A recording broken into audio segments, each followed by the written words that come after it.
கிறிஸ்துக்குள் அன்பான கலைக்கதை நிகழ்ச்சிகளை மீண்டும் உங்களோடு கூட இயேசு இனிதான நாமத்தில் இணைவதில் மிகுந்த மகிழ்ச்சி அடைகிறேன். இந்த மாதம் முழுவதும் தேவன் உங்களோடு கூட இருந்து உங்களுக்கு மிகுந்த சமாதானத்தை தரும்படியாக வேண்டிக் கொள்கிறோம். இந்த நாளில் நமக்கு வருகிற வாக்குத்தத்தம் எங்கிருந்து அப்படின்னு சொன்னீங்கன்னா, ஏசாயா எழுதின தீர்க்கதரிசன புஸ்தகம் 59வது அதிகாரம் 19வது வசனம். அதுல என்ன சொல்லப்படுகிறது? வெள்ளம் போல் சத்ரு வரும் பொழுது ஆவியானவர் கர்த்தருடைய ஆவியானவர் அவனுக்கு விரோதமாய் கொடியேற்றுவார். வெள்ளம் போல சத்துருக்கள் வந்தாலும் நமக்கு யார் நமக்கு முன்பாக வெற்றி தர காத்திருக்காங்கன்னு சொன்னா, ஆவியானவர் நமக்கு முன்பாக நின்று கொடியேற்ற காத்திருக்கிறார். ஏன்னு சொன்னா, எல்லா சத்துருக்களையும் அழிப்பதற்கு வல்லவர் அவர் வலித்து நம்ம என்ன செய்வார்? கொடியேற்றுவார்னு சொன்னா வெற்றியை காண செய்வார்.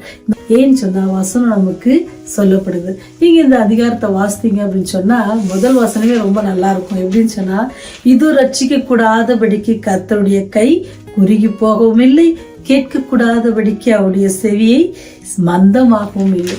அப்போ நம்ம ஆண்டவர் நம்ம கேட்கிற ஒவ்வொரு காரியத்தையும் செவி கொடுத்து கேட்கிறாங்க.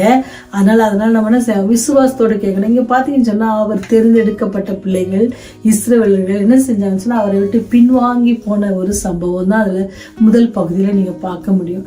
ஆண்டவரை நோக்கி அவங்க என்ன செய்ய ரொம்ப பிரிந்து போவாங்க. ஆண்டவரை பத்தி அவங்களுக்கு கவலை இல்லை, நியாயத்திற்பை பத்தி கவலை இல்லை, எல்லாம் அவங்களுக்கு விருப்பப்படி செஞ்சு கொண்டிருக்கிற அந்த காலகட்டத்துல அதுக்கப்புறம் என்ன செய்யறாங்கன்னு சொன்னா, ஆண்டவர் அவங்களே ஆவியானவர் கொண்டு உணர்த்தும் போது அவங்க மனம் திரும்பி அடுத்த பகுதியில பேசுவாங்க. அப்படி அவங்க மனம் திரும்பி ஆண்டவர் சொல்றாரு, மனம் திரும்பி வருகிறவர்களுக்காக அவர் என்ன செய்யறாராம்? ஆண்டவரை நோக்கி அவரை தேடுகிற பிள்ளைகளுக்காக அவர் என்ன செய்வாராம்? ஆவியானவரை கொண்டு கொடியேற்ற வல்லவராக இருக்கிறார், வெற்றியை தர வல்லவராக இருக்கிறார். அதான் சொல்றாரு, ஆண்டவருடைய செவியை என்ன செய்யல, மந்தமாகல, கேட்க கூடாதபடிக்கு அல்லது ஆசீர்வதிக்க கூடாதபடி அவர் கை என்ன செய்யல, குறுகி போகல. அவர் எப்பவுமே இருக்கிறவராகவே இருக்கிறார். அவர் நம்மை ஆசீர்வதிப்பதற்காகவே அவர் காத்து கொண்டிருக்கார். நம்முடைய தேவைகளை சந்திப்பதற்காக அவர் நம்மோட கூட இருக்கிறார். அதனாலதான் நாம என்ன செய்யக்கூடாதுன்னா, பயப்படக்கூடாது. எப்படி இருக்குமோன்ட்டு நம்ம பயப்படக்கூடாது. நம்ம என்ன செய்யணும்? நம்முடைய காரியங்கள் எல்லாவற்றையும் ஆண்டுடைய பாதத்துல ஒப்பு கொடுத்து, நம்முடைய பாவங்களை அறிக்கையிட்டு மன்னிப்பு கேட்டு ஆண்டுடைய பாதத்துல நம்ம ஒப்பு கொடுப்போம்னு சொன்னா, அவர் நமக்காக என்ன செய்வாராம்? வெள்ளம் போல சத்துருக்கள். வெள்ளம்ன்றது என்னன்னா பெரிய ஆபத்துல. வெள்ளம் வந்துச்சுன்னா யாராவது தப்பிக்க முடியுமா? நீங்க பார்த்துருப்பீங்க, சீனாவில் பார்த்தீங்கன்னு சொன்னா, சைனால பெரிய 4 வெள்ளங்கள் வந்ததாக சொல்லப்பட்டிருக்குது. 1918 இருந்து 38க்குள்ள பார்த்தீங்கன்னு சொன்னா 4 பெரிய ஃப்ளட்டு. அந்த வெள்ளப்பெருக்குனால என்ன ஆச்சுன்னு சொன்னா, வெள்ளம் வந்துட்டா தப்பிக்க முடியாதுல்ல. நீங்க ஒவ்வொரு டைமும் பார்த்தீங்கன்னு சொன்னா 10 லட்சம் 20 லட்சம் அப்படிதான் அங்கே என்ன செஞ்சாமா. டோட்டலாக அந்த 4 இதுலேயும் நீங்கள் கூட்டி பார்த்தீங்கன்னா 50 லட்சம் மக்கள் என்ன செஞ்சப்பட்டாங்களா, அழிக்கப்பட்டார்கள் பார்க்கலாம். ஏன்னா வெள்ளத்தில் என்ன செய்ய முடியாது, ஃப்ளட்ல யாரும் தப்பிக்கிறது ரொம்ப கஷ்டம். என்னதான் ஸ்விம்மிங் தெரிஞ்சா கூட என்ன செய்ய முடியாது, காப்பாற்ற முடியாது. அதே போலதான் அப்படி வருகிற சத்துருக்கள் வெள்ளம் போல வந்தாங்கன்னா கூட, எவ்வளவு பயங்கரமான ஒரு காரியங்கள் நம்ம நோக்கி வந்தாலும் கூட யாருன்னு இருப்பாங்களாம்? ஆவியானவர் நமக்கு முன்பாக நின்று கொடியேற்ற வல்லவராக இருக்கிறார், நமக்கு வெற்றி தர வல்லவர் இருக்கிறார்.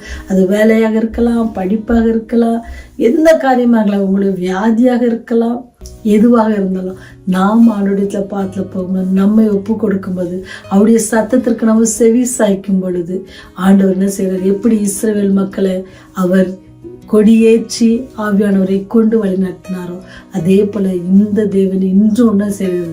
உயிரோடு இருக்கிறார். அவர் உங்களுக்காகவும் எனக்காகவும் என்ன செய்யறாரு?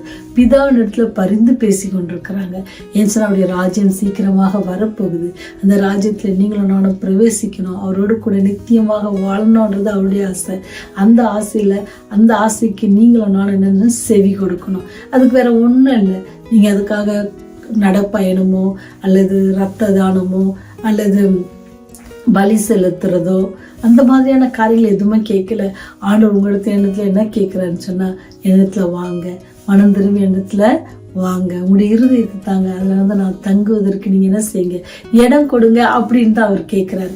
அப்படி அவர் நம்ம இடத்துல எதிர்பார்க்கிற அந்த காரியத்தை நம்ம செய்வோம்னு சொன்னா, அவர் நமக்கு என்ன செய்தான்? வெள்ளம் போல வருகிற சத்துருக்கள், யாருமே காப்பாற்ற முடியாது, யாருமே மீட்க முடியாது அப்படின்னு எல்லாரும் நினைக்கிற இடத்துல அவர் என்ன செய்வாராம்? சத்துருக்கெல்லாம் ரொம்ப உற்சாகத்தோட அழிந்து போயிட்டாங்க அப்படின்னு நினைக்கிற நேரத்துல யாரு? ஆவியானவரை கொண்டவர் கொடியேற்ற வல்லவராக இருக்கிறார். உங்களுடைய வாழ்க்கையிலும் என்னுடைய வாழ்க்கையிலும் நம்ம திரும்பி வரும்போது அவருடைய வார்த்தைகளை நம்முடைய வாயில வைக்கிறாரு. அவருடைய ஆவியானுடைய ஒத்தாசை நம்மோடு கூட இருக்கும்படியாக கிருபை செய்கிறாரு. அவருடைய மெல்லிய சத்தத்தினால நம்மளை வழி நடத்துகிறாங்க. எத்தனை ஆசீர்வாதம் இல்லை! ஆண்டவரை நம்பி வரவங்களுக்கு, ஆண்டவரத்துல மனம் திரும்பி வரவங்களுக்கு ஆண்டவர் பெரிய பெரிய ஆசீர்வாதங்களை வச்சிருக்காரு. இந்த மாதத்துல இந்த ஆசீர்வாதம் உங்களுக்கு வெற்றி வேணும் அப்படின்னு சொன்னா, ஆவியானவங்களுக்காக கொடியேற்றணும் அப்படின்னு சொன்னா, நாம் ஆண்டுடைய பாத்துல போவோம். ஆண்டுடைய பாத்துல நம்ம ஒப்பு கொடுப்போம். அப்படி நம்ம ஒப்பு கொடுப்போம் அப்படின்னு சொன்னா தெய்வம் நம்மை ஆசீர்வதித்து அவர் என்ன செய்வாராம்? நமக்காக ஆவியானவரை கொண்டு கொடியேற்றுவார். நமக்கு தோல்வி இல்லை, நமக்கு வெற்றியே எப்பொழுதும் அப்படின்னு சொன்னா ஆவியானவர் நம்மோடு கூட இருப்பான்னு சொன்னா, அவர் நம்மோடு கூட இருப்பதற்கு நம்ம ஒப்பு கொடுத்தோம்னு சொன்னா, அவருடைய மெல்லிய சத்தத்தை நாம கேட்க நம்ம ஒப்பு கொடுப்போம் அப்படின்னு சொன்னா, ஆண்டவர் தாமே நம்மோடு கூட இருந்து நம்ம வழிநடத்த காத்து கொண்டிருக்கிறார் தைரியமாக. அதனாலதான் பவுல் அப்போஸ்தலன் சொல்லுவாங்க, என்ன சொல்றாரு சொன்னா, தீமோத்தேயுல 2 தீமோத்தேயுல அவர் சொல்லுவாரு, 2 தீமோத்தேயு 1:7 தேவன் நமக்கு பயமுள்ள ஆவியை கொடாமல் பலமும் அன்பும் தெளிந்த புத்தி உள்ள ஆவியை கொடுத்திருக்கிறார். நினைச்சு பாருங்க, நம்முடைய ஆண்டவர் நமக்கு எப்படி கொடுத்திருக்காரா? தெளிந்த புத்தி, பயம் இல்லாத ஒரு ஆவி. அப்படி ஆவியை நமக்கு அவர் கொடுத்திருக்கிறார். அந்த ஆவியானவர் நம்மோடு கூட இருக்கும் பொழுது பலமுள்ள ஆவி, அன்பு, தெளிந்த புத்தி, இதெல்லாம் 3 இருந்துச்சுன்னா நம்ம எதுக்கும் பயப்படணுமா? இல்லை, நமக்கு வெற்றி கண்டிப்பா உண்டு. இந்த மாதத்துல ஆண்டவர்களுக்காக செய்ய போற எல்லா காரியத்திலும் தேவன் உங்களோடு கூட இருப்பார். நீங்க அவர்கிட்ட என்ன செய்யுங்க? ஒப்பு கொடுங்க. நானும் ஆண்டவத்துல ஒப்பு கொடுக்கும் பொழுது, நீங்களும் நானும் ஒப்பு கொடுக்கும் பொழுது தேவன் என்ன செய்வாரு? நம்முடைய காரியங்களை வாய்க்க செய்யும். எங்கள் மேல் அதிகமாய் அன்பு வைத்து ஒவ்வொரு நாளும் பாதுகாத்து பராமரித்து வழிநடத்துகிற பரலோக தந்தையே, இந்த நாளிலும் கூட ஆண்டவரே, நீர் ஆவியானவரை கொண்டு எங்களுக்காக கொடியேற்றுவீர் என்று சொல்லி கொடுத்த வாக்கு தத்துவத்துக்காக நன்றி ஆண்டவரே. அந்த கொடியேற்றுவதற்கான அந்த காரியங்களை, நாங்கள் அந்த வெற்றியை பெற்றுக்கொள்வதற்கான காரியங்களை எங்களுடைய வாழ்க்கையில நாங்கள் திரும்பி எங்களுடைய பாத்துல ஒப்பு கொடுக்கிறோம். இந்த புதிய மாதத்திலும் கூட எங்களை தாழ்த்தி உடைய பாத்துல ஒப்பு கொடுக்கிறோம். நாங்கள் ஒன்றுக்கும் உதவாதவர்கள் ஆண்டவரே. நீரே எங்களுடைய குற்றம் குறைகள் எல்லாவற்றையும் ஒரு விஷயம் மன்னித்து உடைய அன்பிலே எங்களை நிலைத்திருக்க கிருபை செய்யுங்க. பாவிகளாக எங்கள் மேல் கிருபையா இருப்பதற்காக நன்றி செலுத்துகிறோம் தகப்பனே. பாவத்திலிருந்து வர விடுதலை பெற நீர் எங்களுக்கு கிருபை செய்யுங்க. எப்படி இஸ்ரவேல் மக்கள் மனம் திரும்பி வரும் பொழுது அவர்களை நீர் மீட்டு கொண்டு அவர்களுக்கு வெற்றி கொடுத்திரும். அதே போல இந்த நாளிலும் கூட யாரெல்லாம் நோக்கி தங்களுடைய பாவங்களுக்காக வருந்தி உம்மிடத்துல சேர்த்து கொள்ளுகிறது வேண்டும் என்று ஜெபிக்கிறார்களோ அவர்களோடு நம்முடைய கிருபை இருந்து அவளை அரவணைத்து அவருடைய காரியங்களை வெற்றி சிறக்க நீங்க கிருபை செய்வனமாக கெஞ்சி மன்றாடுவோம் சுவாமி. தொடர்ந்து ஆண்டவரே, உடைய ஊழிய பணிகளை செய்கிற ஒவ்வொரு பிள்ளைகளுக்காக ஜெபிக்கிறோம். தேவனுடைய ஊழியக்காரர்களுக்காக ஜெபிக்கிறோம் ஆண்டவரே. அவர்கள் எடுக்கிற எல்லா பிரயாசங்களிலும் உடைய கிருபை இருந்து வழி நடத்திட்டும். அநேகருக்குடைய சத்தியம் போய் சேர கிருபை செய்யுங்க. பாவிலாக எங்கள் மேல் கிருபையா இருங்க. உடைய ராஜ்யம் வரும்போது நினைத்தல் வேண்டுமாய் இயேசுவின் வழியாக ஜெபிக்கிறோம் ஜீவனுள்ள நல்ல தகப்பனே. ஆமென், ஆமென்.